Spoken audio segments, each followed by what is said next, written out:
ብዙ ጊዜ አያለውኝ እመለከታለሁ። የሆነ ድራማ ሲጀመር ድራማቸውን ሲጀምሩ ብሩኬና ሀይሚ ብሩኬ ቶሎ ተስፋ ይቆርጣል። ለምን እንደሆነ አላውቅም። አማቼ ብዙ ጊዜ ነው ያዩትኝ ያንን አንተ ላይ ማለት ነው። ተስፋ ትቆርጣለክ። ለምን?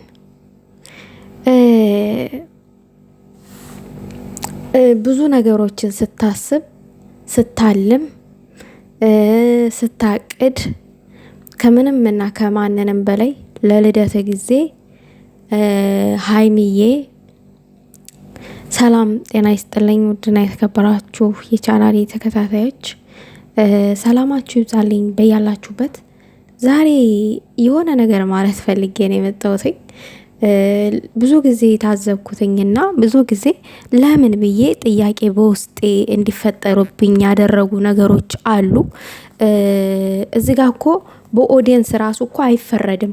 ኦዲየንስ እርስ በራስ ቢጣሉ ቢጋጩ ቢጨቃጨቁ እንኳን ራሱ አይፈረድም። ለምን አሁን የብሩኬ ጨረቃ ፋሚሊ አንድ ነው የሚባለው ውሸት ነው። እግዚአብሔርን ውሸት ነው።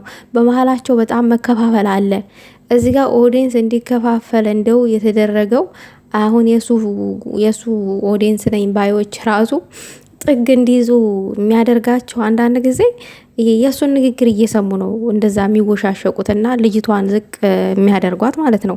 እና ብዙ ጊዜ አየዋለሁ እመለከተዋለሁ። ብሩኬ ቶሎ ተስፋ ይቆርጣል። አንደኛ፣ ሁለተኛ ነገር ደግሞ የሆነ ተስፋ የሚያስቆርጥ ንግግር ነው የሚናገረው።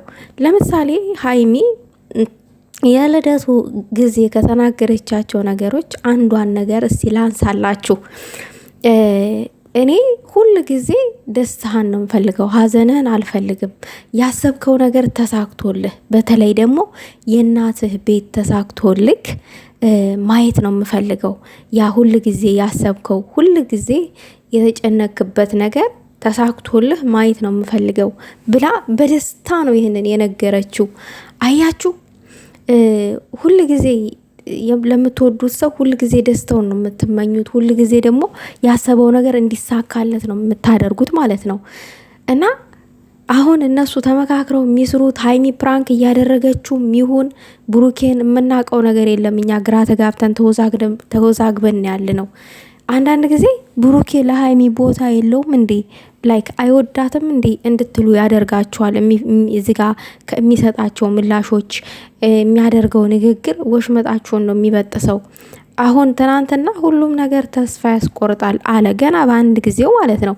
እንደዛ ማለት ነው ያለበት ወይስ ሀይሚዬን አረጋግቼ ለማናገር ሞክራለሁ? እኔና እሷ ውስጥ ጠብ ሊኖር ይችላል፣ ነገር ግን ምንም የሚለየን ነገር የለም። እንግዲህ እስቲ ቆይ እኔ በረድ ብዬ ቢያንስ ላወራትና ላዳምጣት እፈልጋለሁኝ። እኔ ላዳምጣት፣ እኔ ተሸንፌ ተገኝቼ ላዳምጣት እፈልጋለሁ ምናምን ነገር እንኳን አላለም። ሁሉ ነገር ተስፋ ያስቆርጣል ነው ያለው፣ በአንድ ጊዜው ማለት ነው። ልክ ለዛ ሰው ምንም አሁን እኔ ለአንድ ሰው ቦታ ከሌለኝ ውጭ አስጠልቶኛል ምናምን እንደዛ አይነት ተደጋጋሚ ጭቅጭቆች ምናምን ነገር እላለሁ። ለዛ ሰው ቦታ ሳይኖረኝ ሲቀር ማለት ነው። ቦታ ሲኖራችሁ ለአንድ ሰው ረጅም ህይወትን ስታስቡ ምናምን የሆነ እቅዳችሁ የምር ሲሆን ከልባችሁ ሲሆን ምናምን ነገር አሁን ብሩኬና ሀይሚ 4 ልጆች ወልደን ምናምን ረጅም ህይወትን እንኖራለን ምናምን ሁሌ የሚሉት ነገር አለ ዩቲዩብ ላይ። አንዳንድ ጊዜ ዝም ብዬ ሳስበው ዝም ብለው ነው እንዲ እነዚህ ሰዎች የሚያወሩ ትላለኝ። ሀይሚ እሺ ሴት ናት።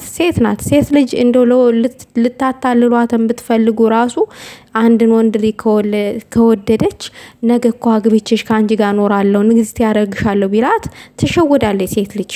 ግን ወንድ ልጅ ደግሞ በምላሱ ቅቤ መቀባት የሚችል ሰው አለ፣ የሚችሉ ወንዶች አሉ። ሁሎቹንም አይደለም፣ አንዳንድ ወንዶች ማለት ነው።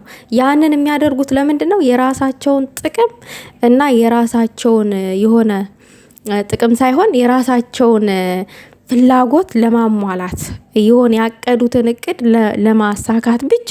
አሁን እኔ ብሩኬ እንደተረዳሁትኝ የራሱን እቅድ ለማሳካት ብቻ ቅማምዬን እንደሚፈልጋት ላይክ እንደዛ አይነት ነገር ነው የምረዳው። ሁሉ ጊዜ ልጅቷ ስትፈትነው ይሆን አሌለ ወሽመጥ የሚበጥስ ነገር ነው የሚያወራው። ለምን ብሩኬ አንዳንድ ጊዜ ማለት ነው ምን መሰለ፣ እኔ አሁን እውነቱን ሳወራ የምትበሳጩ ሰዎች አላችሁ፣ ተበሳጩ፣ መብታችሁ ነው። ግን አንዳንድ ጊዜ መሸነፍ አለ። በቃ ሴት ልጅ ወንድ ልጅ እንዲያባብላት ትፈልጋለች። ወንድ ልጅ በቃ እንዲያባብላት ትፈልጋለች። ባጭሩ አሁን ሀይሚዬ ብሩኬ እንዲያባብላት ለስለስ ብሎ እንዲያወራት ፈልጋስ ቢሆን እንደዛ ተቆነጣጥራ የሄደችው ጉንጥርጥር ብላ የሄደች የኔና ስታኮርፍ እኮ ያምርባታል ደግሞ እና ያኔ ተከትሎ እንዲያባብላት ፈልጋስ ቢሆን በዛን ሰዓት እንደዚያ አክት ያደረገችው።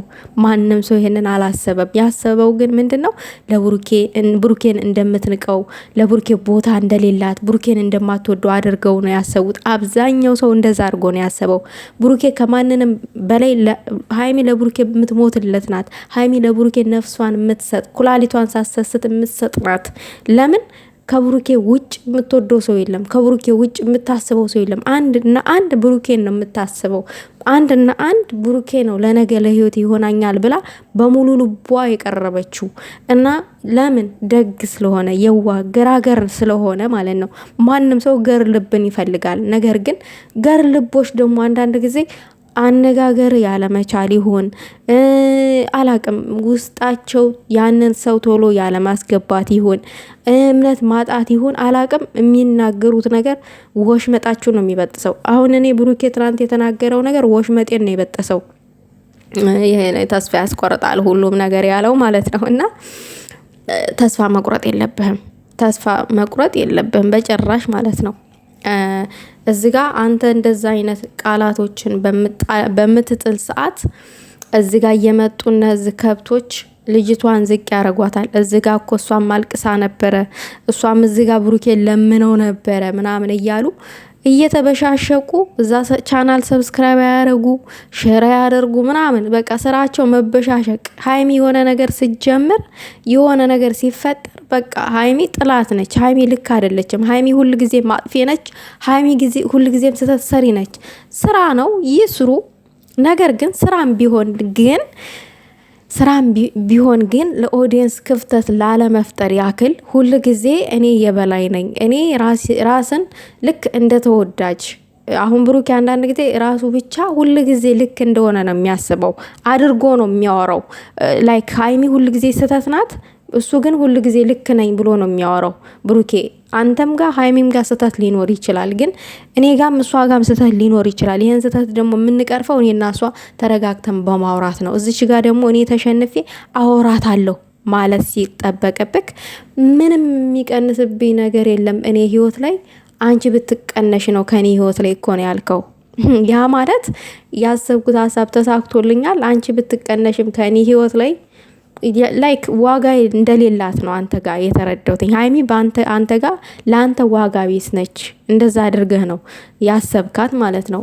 ኖ ብዙ የሆኑልን ሰዎች ብዙ ከፊታችን በችግራችን በሀዘናችን ጊዜ አብሮ የኖሩልንን ሰዎች ለራሳችን እንኳን ባናደርጋቸው ንግግራችንን አሳምረን ልባቸውን ማቁሰል የለብንም። ልባቸውን የሚጠግን ንግግር መናገር ካልቻለን ደግሞ በቃ በዝምታ ማሸነፍ አለብን እንጂ ልባቸውን የሚሰብር ንግግር መናገራችን አግባብ የለውም። ለምን? ይሄ ብዙ ኦዲየንሶችን ያሻክራል፣ መለያየትን ይፈጥራል። አንተ በምታደርጋቸው ንግግሮች ኦዲየንስ እንዲከፋፈሉ ነው የሚያደርገው። እዛ ጋ ኦዲየንስ ይከፋፈላል፣ እዛ ጋ ማለት ነው። እርስ በራስ ገስት ከፍተው እኘኝ ይላሉ። ማስቲካ ነው ሰው ልጅ ማኘክ ያለበት፣ ጥርሶችን ጉንጮቹን ስፖርት ለማሰራት ምናምን። ያው ተጠገባችሁም እንደዚህ ቁርጥ ምናምን በልታችሁ ያንን ሆዳችሁን ለማጉደል ትጠቀሙታላችሁ። ከዛ ደግሞ የጭንቅላታችሁን ብሬኑን ለማንቀሳቀስም ይረዳል ይመስለኛል። ማስቲካ እንደዛ ይመስለኛል። የተማርኩትን ነው የምነግራችሁ። 6ኛ እና ለማንኛውም አስቡበት። ብሩኬም ሀይሜም ተረጋግታችሁ አስቡበት። የሚቆጫችሁን ነገር አታድርጉ። ይሄንን ነው ማለት የምፈልገው። ኦዲየንስ ደግሞ የሆነ ነገር ሲፈጠር እኘኘኝ ከማለት ይልቅ ጥፋቱ ማጋ ነው። እንደገና ደግሞ አሁን ብሩኬ እንደዛ አይነት ንግግር ለምን ተናገረ? እንደዛ አይነት ንግግር ለምን መናገር አስፈለገ ብላችሁ ቆም ብላችሁ ለደቂቃ አስቡ። አንዱን ብድግ አንዱን ቁጭ ከምታረጉ ሁለቱንም በአንድ አይን አይታችሁ ሚዛናዊ ሆናችሁ ብትፈርዱ መልካም ነው። እኔ እችን ነገር የተናገርኩትኝ ኦዲየንስ እየከፋፈለ ስለሆነ ነው። ኦዲየንስ የሆነ ንግግር ሲያገኙ ያችን ንግግር ይይዙና ጎጥ ይፈጥራሉ እርስ በራስ እና ይሄ መሆን የለበትም ለማለት ያክል ነው ይሄንን ቪዲዮ መስራት የፈለግኩትኝ እንጂ የማንንም ጥላቻ ኖሮብኝ አይደለም። እኔ አማቼን ጥግ ድረስ ነው የማከብረው፣ አከብረዋለሁ፣ ክብር አለኝ ለሁላችሁም። ለማንኛውም ሀሳብ አስተያየት ካላችሁ በኮመንት አስቀምጡ።